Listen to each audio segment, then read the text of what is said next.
Hello दोस्तों, नमस्कार। आज हम आधुनिक भारत का इतिहास जो है 8 लेक्चर हम देख चुके हैं। अब 9वां लेक्चर है। इसके बाद एक लेक्चर और रहेगा, मॉडर्न हिस्ट्री कंप्लीट हो जाएगा सब। ठीक है, तो आप लोग लगातार वीडियो देखते रहिएगा। आज हम जो पढ़ेंगे राष्ट्रीय आंदोलन का तृतीय चरण, मतलब 1919 से लेकर 1947 गांधी युग तक पढ़ेंगे हम। ठीक है,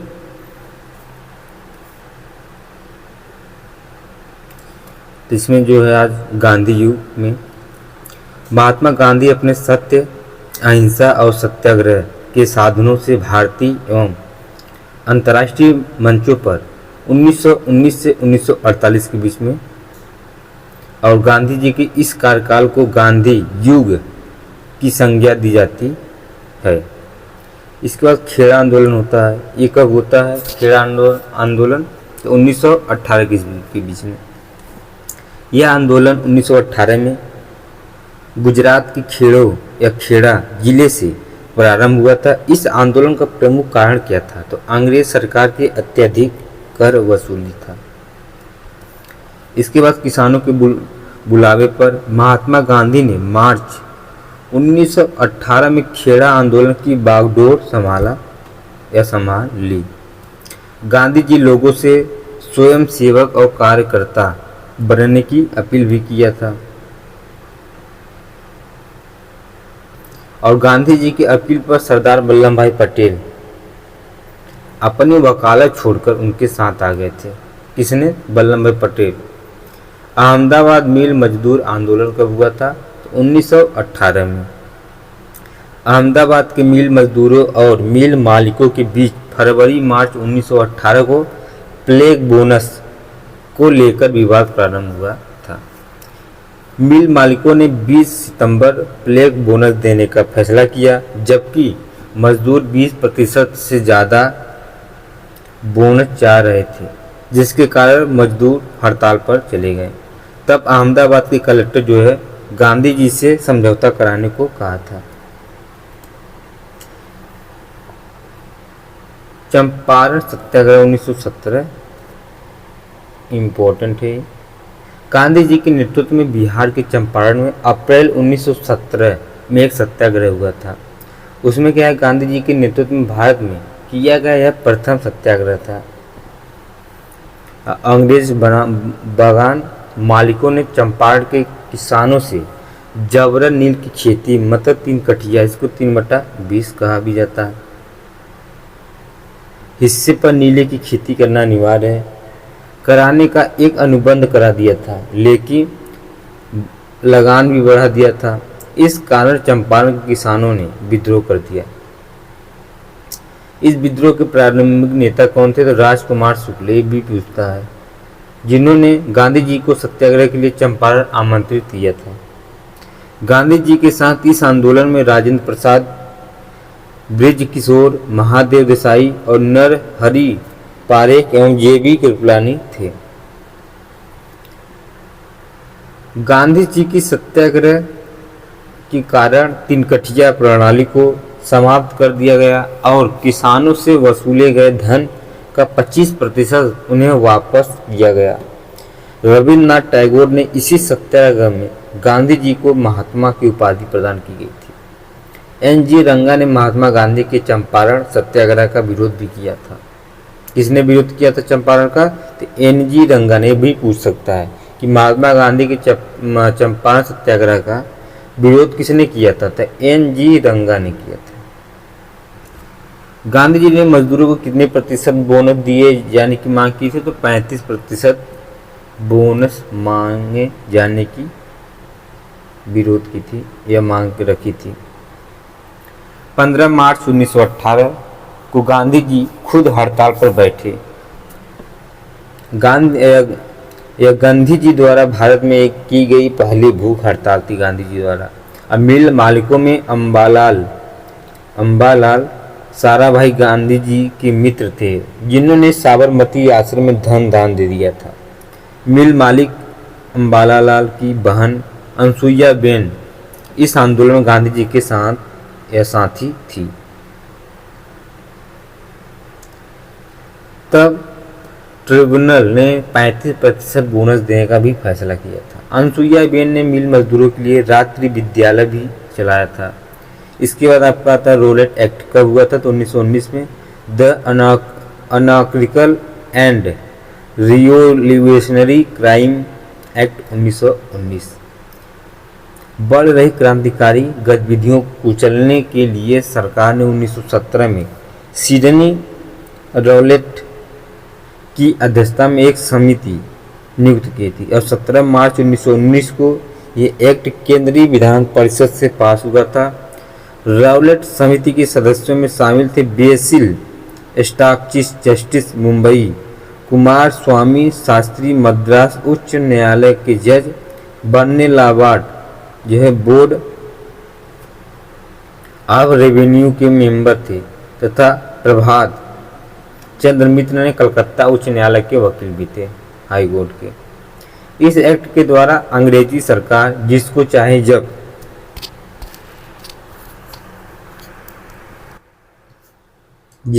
जब तक चाहे बिना मुकदमा चलाए जेल में बंद रखा सकती थी। इसलिए रौलेट एक्ट की भारतीयों ने काला कानून कहकर आलोचना की थी।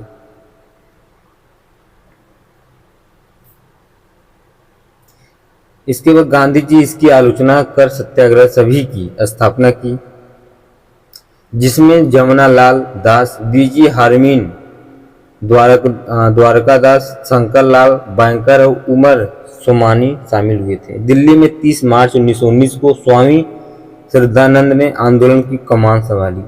18 अप्रैल 1919 को गांधी जी के अनुरोध पर देश भर में हड़ताल की गई। तब सरकार ने गांधी जी को दिल्ली में प्रवेश के प्रयास में पलवल से 19 अप्रैल को गिरफ्तार करके बंबई जाकर रिहा कर दिया गया। सत्याग्रह सभा का विरोध एनी बेसेंट ने किया और गांधी जी को राजनीतिक बच्चा भी कहा था। किसने कहा था? Annie Besant. इसके बाद जलियांवाला बाग हत्याकांड कब हुआ था? 13 अप्रैल 1919 को। इसमें क्या है कि रौलेट एक्ट के विरोध में हो रहे विरोध प्रदर्शन और इस विरोध प्रदर्शनों को कर रहे प्रमुख नेताओं की गिरफ्तारी ने जनता में क्रोध पैदा कर दिया। महात्मा गांधी की गिरफ्तारी से जनता और ज्यादा भड़क गई। डॉक्टर किचलू और डॉक्टर सत्यपाल की गिरफ्तारी के विरोध में 10 अप्रैल 1919 को निकाले गए एक शांतिपूर्ण जुलूस पर फायरिंग की गई थी। इसी कारण 12 अप्रैल को सेना बुला ली गई थी। फिर इसके बाद 12 अप्रैल को हुई घटना के विरोध में 13 अप्रैल को सभा स्थल एक सभा आयोजित की गई थी, जहां 4 फीट के 2 दरवाजे थे। Colonel Reginald Edward Harry Dyer ने 150 सैनिकों के साथ वहां पहुंच गया और बिना किसी चेतावनी के उसने लोगों पर फायरिंग करवा दी। इसमें 1000 लोग मारे गए। सरकारी रिपोर्ट के अनुसार 10 मिनट तक हुई कोई गोलाबारी में 379 व्यक्ति मारे गए और 1200 घायल हो गए।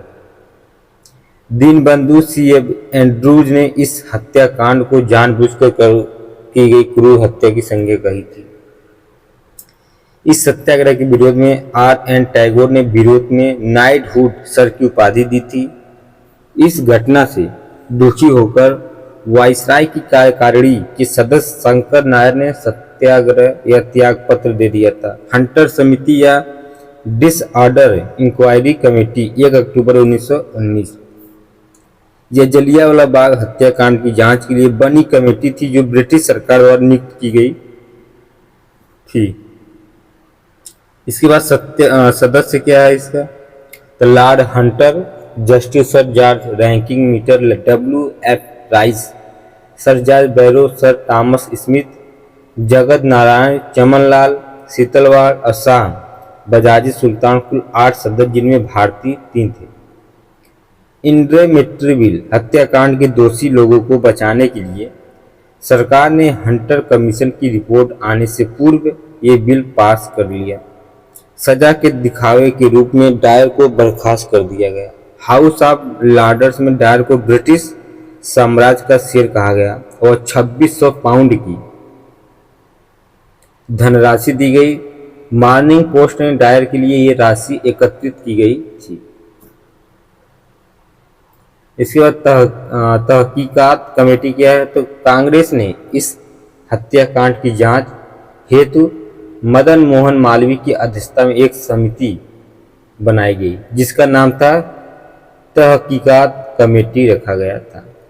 इस कमेटी के अन्य सदस्यों में मोतीलाल नेहरू, महात्मा गांधी, CR दास, तैयब जी और MR जयकर थे। हंसराज ये जलियांवाला बाग में अंग्रेजों की मदद करने वाला था। इस हत्याकांड के समय पंजाब में चमनदीप के नेतृत्व में डंडा फौज अस्तित्व में आई, जो सैकड़ों या सड़कों पर पोस्टर चिपकाते हुए चिड़िया मार बंदूकों का प्रयोग करते थे। इस कांड के बाद पंजाब में लगे मार्शल लॉ के दौरान गुजरावाल पर हवाई हमले किए गए थे।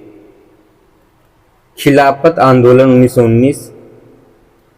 प्रथम विश्व युद्ध के उपरांत ब्रिटेन द्वारा तुर्की, जो मुस्लिमों के इस्लामिक गुरु का देश था, विघटित करने के खिलाफ इसका विरोध करने के लिए इस आंदोलन का जन्म हुआ, क्योंकि ब्रिटिश सरकार ने युद्ध से पूर्व भारतीय नेताओं को यह वचन दिया था कि वे तुर्की साम्राज्य को किसी भी प्रकार का कोई नुकसान नहीं पहुंचाएगा।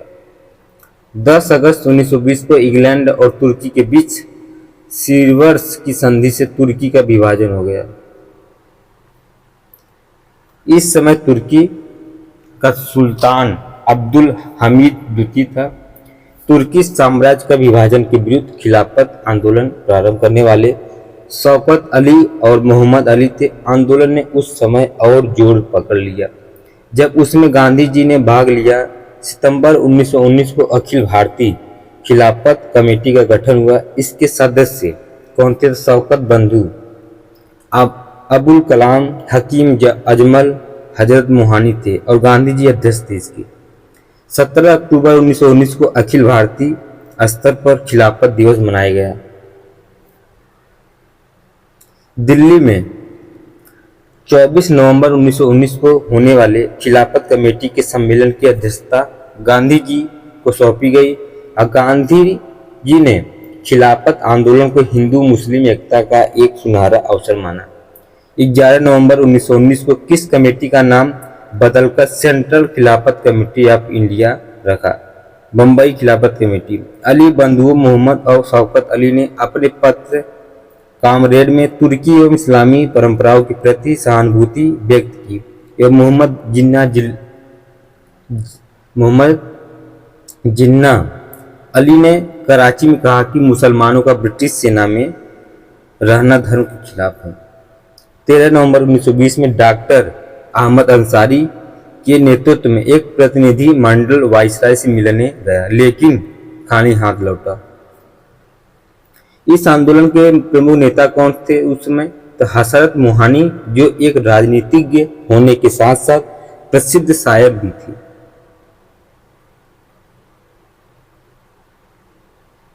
उन्होंने ही प्रसिद्ध गजल चुपके चुपके रात दिन आंसू बहाना याद है की रचना की थी।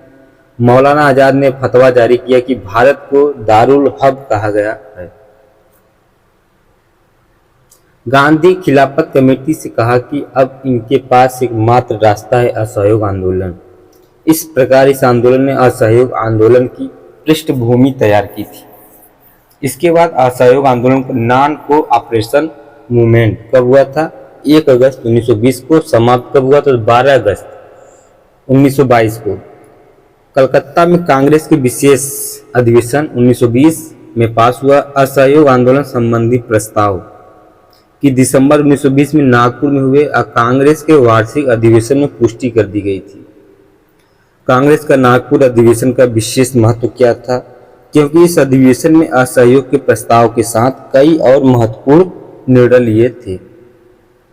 कांग्रेस ने अब ब्रिटिश साम्राज्य के भीतर स्वशासन को अपना लक्ष्य त्याग कर ब्रिटिश साम्राज्य के भीतर और आवश्यक हो सके बाहर स्वराज का लक्ष्य घोषित किया।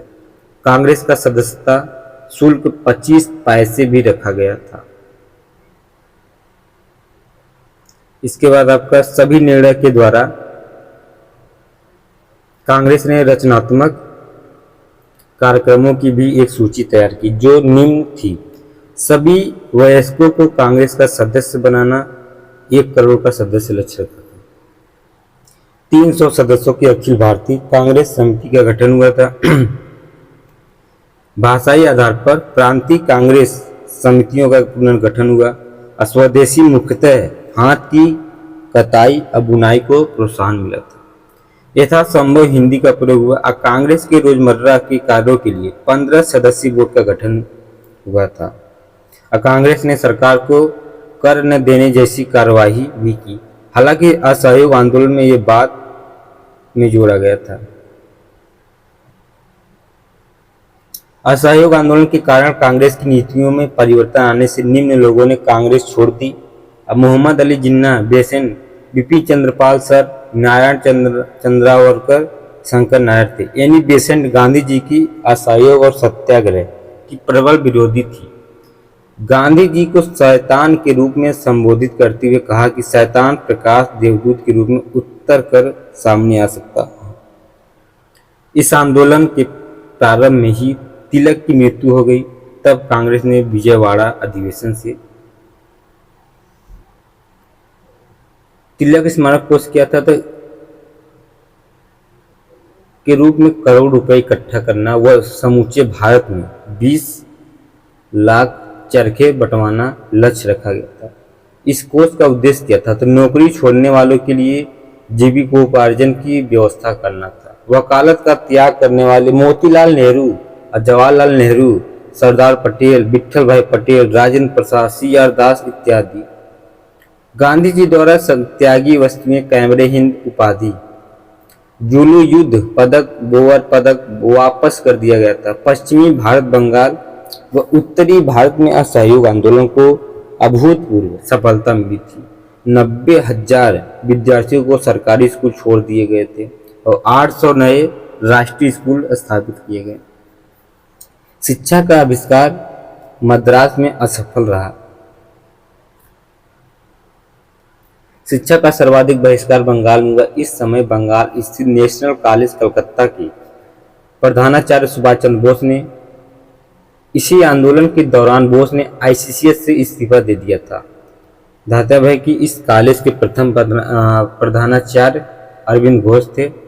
पंजाब में शिक्षा का बहिष्कार लाला लाजपत राय के नेतृत्व में हुआ था। अब बहिष्कार आंदोलन में विदेशी कपड़ों का बहिष्कार सर्वाधिक सफल रहा। शराब और ताड़ी की दुकानों पर धरना दिया गया जिससे सरकार को व्यापक जनहानि हुई।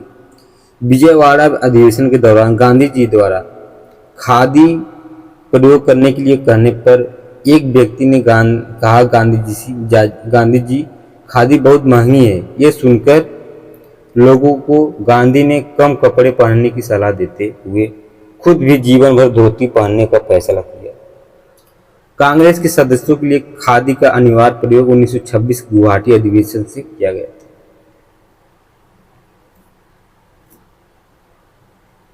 17 नवंबर 1921 को प्रिंस ऑफ वेल्स के भारत आगमन के दिन सरकार की क्रूर दमन नीति का विरोध करने के लिए समूचे भारत में हड़ताल की गई। वेल्स के मुंबई पहुंचने पर सड़कें उजड़ी सी दिखाई दी थी। अंग्रेजों ने खिलाफत कमेटी और कांग्रेस पर प्रतिबंध लगाते हुए मोतीलाल नेहरू, शौकत बंधु, लाला लाजपत राय, चित्तरंजन दास, अबुल कलाम आजाद को गिरफ्तार कर लिया गया। खिलाफत और असहयोग आंदोलन हिंदू और मुसलमानों को नजदीक लाने में सफल रहा। मुसलमानों ने कट्टर आर्य समाजी नेता स्वामी श्रद्धानंद को जामा मस्जिद से भाषण देने के लिए आमंत्रित किया और दूसरी ओर सिखों ने स्वर्ण मंदिर की चाबी मुसलमान नेता डॉक्टर किचलू को सौंप दी। 1921 दिसंबर में कांग्रेस के अहमदाबाद अधिवेशन में आंदोलन के अगले कदम के रूप में सबीना वग्गे आंदोलन प्रारंभ करने की अनुमति प्रदान की गई। अली बंधुओं ने भड़काने वाले भाषण देकर हिंसा को भड़काया। अगस्त 1921 में मोकलो केरल ने हिंसा की। इस दौरान तिलक स्मारक कोष में 1 करोड़ से अधिक की राशि आई, परंतु गांधी जी द्वारा घोषित हुआ 1 करोड़ कांग्रेस सदस्य बनाने का लक्ष्य असफल रहा, क्योंकि मात्र 0.50 लाख लोग सदस्य बने। आंदोलन के दौरान लाहौर विद्यापीठ, जामिया मिलिया अलीगढ़ मुस्लिम विश्वविद्यालय महाराष्ट्र जो है विद्यापीठ की स्थापना की थी। सुभाष चंद्र बोस के अनुसार महात्मा गांधी कांग्रेस को प्रसिद्ध कर उसे क्रांतिकारी संगठन में बदला। कोपलैंड के अनुसार मतलब गांधी जी ने वह कर दिखाया जो तिलक नहीं कर सके। 1 वर्ष के भीतर स्वराज प्राप्ति का उद्देश्य असहयोग आंदोलन रखा गया था। फिर इसके बाद चौरी चौरा कांड जो है बीच में हुआ था, उसका कब हुआ था, इसका डेट 4-5 को कंफ्यूजन डेट है इसका। तो चौरी चौरा कांड 4 या 5 जो में से एक होगा, वो इसको टिक कर दीजिएगा आप लोग। 1922 को गोरखपुर जिले के चौरी चौरा कस्बे में घटी इस घटना। इस दिन यहाँ असहयोग आंदोलन का एक जुलूस निकाला गया, जिसका नेतृत्व एक भूतपूर्व सैनिक भगवान अहिर कर रहा था। पुलिस वालों ने भगवान अहिर और कुछ अन्य लोगों को पीट दिया। इस घटना की प्रतिक्रिया में उग्र जनता ने पुलिस थाने पर हमला करके 22 पुलिसकर्मियों को जिंदा जला दिया। इस कांड में अनेक भारतीयों को अभियुक्त बनाया गया था, जिनमें 170 भारतीयों को मृत्युदंड दिया गया था, किंतु मदन मोहन मालवीय ने पैरवी करते हुए 151 लोगों को फांसी से बचा लिया था। इस दौरान भ्रष्ट महंतों के खिलाफ आंदोलन पंजाब में चलाया गया। 1918 को गांधी जी के संबंध में मुंबई के गवर्नर विलिंगटन ने राय दी थी कि ईमानदार किंतु वोल्शेविक और इसी कारण बहुत खतरनाक है। हरिकिशन लाल के पीपुल्स बैंक का दिवाला निकलवाने में डायर का हाथ था। गांधीवादी रणनीति पर चौरी चौरा जैसी हिंसक घटना एक गहरी चोट थी, जिसके कारण 12 फरवरी 1922 को असहयोग आंदोलन को स्थगित करवा दिया गया था। यह प्रस्ताव कांग्रेस कार्यकारिणी की बारदोली बैठक में भी रखा गया था। यंग इंडिया में गांधी ने कहा, मैं हिंसा नहीं देख सकता या मुझे मौत बर्दाश्त है। इसी अखबार में गांधी ने 1 वर्ष के भीतर स्वराज दिलाने का वादा किया था। गांधी का आंदोलन वापस लेने की आलोचना मोतीलाल नेहरू, जवाहरलाल नेहरू, सुभाष चंद्र बोस, CR दास, अली बंधु इत्यादि ने किया था। न्यायाधीश ब्रूमफील्ड ने 10 मार्च 1922 को गांधी जी को गिरफ्तार करके असंतोष भड़काने के आरोप में 6 वर्ष की सजा सुनाई गई, परंतु खराब स्वास्थ्य के कारण उनको छोड़ दिया गया था। इसके बाद तत्कालीन अन्य आंदोलन कौन कौन थे उस समय? झंडा सत्याग्रह 1923 में कांग्रेस के ध्वज को प्रयोग को रोकने के लिए नागपुर में हुआ, जहां नागपुर चलो का नारा दिया गया था। दूसरा था बरसाड़ सत्याग्रह, ये 1923 में खेड़ा जिले में स्थित बरसाड़ में डकैतियों की घटनाओं को रोकने के लिए अपेक्षित पुलिस दलों की नियुक्ति पर प्रत्येक वयस्क पर 2 रुपये 7 आने के कर के विरुद्ध यह सत्याग्रह हुआ था। हार्डिमन ने बरसाड़ सत्याग्रह की ग्रामीण गुजरात का प्रथम सफल सत्याग्रह रहा। गुरु का बाग सत्याग्रह 1922 अपदस्थ महंत और नवगठित गुरु द्वारा प्रबंधक कमेटी के बीच विवादित भूमि पर एक पेड़ काटे जाने को लेकर था।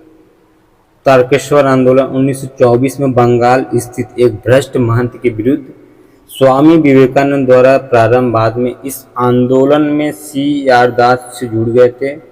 बायकोम सत्याग्रह 1924-25 में केरल के त्रावणकोर के एझवा कांग्रेसी नेता TK माधवन द्वारा मंदिर में प्रवेश के लिए था। स्वराज पार्टी का गठन स्थापना 1923 इलाहाबाद में हुआ था। अध्यक्ष कौन थे? चित्तरंजन दास। सचिव मोतीलाल नेहरू थे। कलकत्ता जून 1922 में कांग्रेस ने अपनी भावी रणनीति हेतु सविनय अवज्ञा जांच समिति हकीम अजमल खान इसके अध्यक्ष थे, स्थापना की गई थी, जिसके सदस्यों में मोतीलाल नेहरू, विट्ठल भाई पटेल, डॉक्टर अंसारी, राजगोपालाचारी, कस्तूरी रंगा इत्यादि थे। समिति का प्रतिवेदन मोतीलाल नेहरू ने तैयार किया था। असहयोग आंदोलन की समाप्ति और गांधी जी की गिरफ्तारी के बाद देश के वातावरण में अजीब सी निराशा का माहौल था।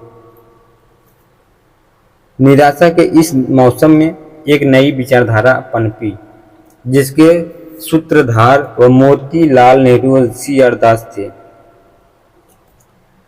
इनके अनुसार विधानमंडलों के चुनाव लड़कर हम जनता की आवाज और मांगों की सरकार तक पहुंचा सकते हैं। इससे पूर्व 1919 के अधिनियम के सांप्रदायिक निर्वाचन के कारण कांग्रेस ने 1920 के चुनाव में भाग नहीं लिया गया था, जबकि दूसरी तरफ वल्लभ भाई पटेल, सी राजगोपालाचारी, डॉक्टर राजेंद्र प्रसाद जैसे लोग थे जो कांग्रेस की विधान परिषदों में प्रवेश के विरोधी थे। इनको अपरिवर्तनवादी की उपमा दी गई थी। तब दिसंबर 1922 में कांग्रेस के गया अधिवेशन में इस दोनों गुटों की बात पर विचार करते हुए मोतीलाल नेहरू और सी.आर. दास के चुनाव लड़ने के फैसले को अस्वीकृत कर दिया गया था। इससे क्षुब्ध होकर सी.आर. दास और मोतीलाल नेहरू ने कांग्रेस से इस्तीफा देते हुए 1923 में इलाहाबाद में स्वराज पार्टी की स्थापना की थी। अपनी चुनावी पार्टी बनाने की प्रेरणा कांग्रेस को 1918 में कांग्रेस से अलग हुए अति उदारवादी नेता सूर्यनाथ बनर्जी द्वारा स्थापित नेशनल लिबरल फेडरेशन से मिली थी। सितंबर 1923 में मौलाना आजाद के नेतृत्व में कांग्रेस की विशेष अधिवेशन काकीनाडा में स्वराज दल को कांग्रेस से संगठन के अंतर्गत मान्यता दी गई थी। 1923 के चुनाव में स्वराज पार्टी का प्रदर्शन हुआ। 1923 के चुनाव में स्वराजियों में अच्छा प्रदर्शन करते हुए केंद्रीय विधानमंडल की 101 निर्वाचित सीटों में कांग्रेस ने 42 सीटों पर कब्जा किया एवं प्रांतीय विधान परिषदों में स्वराज पार्टी को मध्य प्रांत में स्पष्ट बहुमत मिला और बंगाल में सबसे बड़े दल के रूप में उभरी, लेकिन मद्रास और पंजाब में आशा अनुरूप सफलता नहीं मिली। स्वराजियों ने विधानमंडलों में पहुंचकर निम्न कार्य किए और 1919 के अधिनियम की जांच के लिए मूडीमैन समिति की नियुक्ति करवाना, कपास कर की समाप्ति, नमक कर में कटौती, मजदूर संघ की सुरक्षा थी। इसके बाद दमनात्मक कानूनों को समाप्त करवाने या करवाने पर संघर्ष हुआ था। स्वराजियों के कारण ही भारतीयों को सर्वप्रथम सांसद बनाने का गौरव प्राप्त हुआ। 1925 में विट्ठल भाई पटेल का केंद्रीय विधानमंडल का अध्यक्ष चुना जाना असफल थी। 1923-24 के निकाय चुनाव जीते मेयर अहमदाबाद विट्ठल भाई पटेल थे, कलकत्ता सी.आर. दास थे, इलाहाबाद जवाहरलाल नेहरू, पटना राजेंद्र प्रसाद। 1925 ईस्वी को चित्तरंजन दास की मृत्यु हो जाने की वजह से स्वराज पार्टी की गतिविधियों समाप्त सी हो गई। जिस प्रकार असहयोग आंदोलन की विफलता के बाद कांग्रेस सक्रिय नेतृत्व स्वराजियों के हाथों में आ गया, उसी प्रकार स्वराजियों को असफल होने पर कांग्रेस की बागडोर वापस महात्मा गांधी के हाथों में आ गई। फिर गांधी दास पैक्ट क्या है? 5 फरवरी 1924 को गांधी जी को खराब स्वास्थ्य के कारण रिहा कर दिया गया। अब बाहर आकर गांधी जी ने स्वराजियों और कांग्रेस में एकता स्थापित करवाना प्रारंभ किया। इसी क्रम में 6 नवंबर 1924 को गांधी जी, सी.आर. दास और नेहरू ने एक संयुक्त वक्तव्य दिया जिसे गांधी दास पैक्ट कहा जाता है। इस समझौते में कहा गया था कि स्वराज पार्टी कांग्रेस के अभिन्न के रूप में विधानसभाओं के अंदर कार्य करे। इस समझौते में यह भी घोषणा की गई असहयोग अब राष्ट्रीय कार्यक्रम नहीं रहेगा। इस पैक्ट की पुष्टि 1924 के कांग्रेस की बेलगांव अधिवेशन में की गई। इसके बाद स्क्रीन समिति क्या है? यह कमेटी 1925 में थल सेना के भारतीयकरण के लिए बनाई गई थी। इसके अध्यक्ष भारत के प्रधानमंत्री सेनापति lieutenant general sir Andrew skin थे। इसके सदस्यों में मोतीलाल नेहरू, मोहम्मद अली जिन्ना, एक रामचंद्र राव थे। इसको इंडियन सैंडर्स कमेटी भी कहते हैं। जिस प्रकार असहयोग आंदोलन की विफलता के बाद कांग्रेस का सक्रिय नेतृत्व स्वराजियों के हाथ में आ गया था, उसी प्रकार स्वराजियों के असफल होने पर कांग्रेस की बागडोर वापस गांधी जी के पास आ गई थी। इसका जो है अगला जो चैप्टर है आपका क्रांतिकारी आंदोलन का दूसरा चरण जो है 1924 से 1934 के बीच में। तो ये हम जो वीडियो है आपको अगले वीडियो में देखेंगे, ठीक है।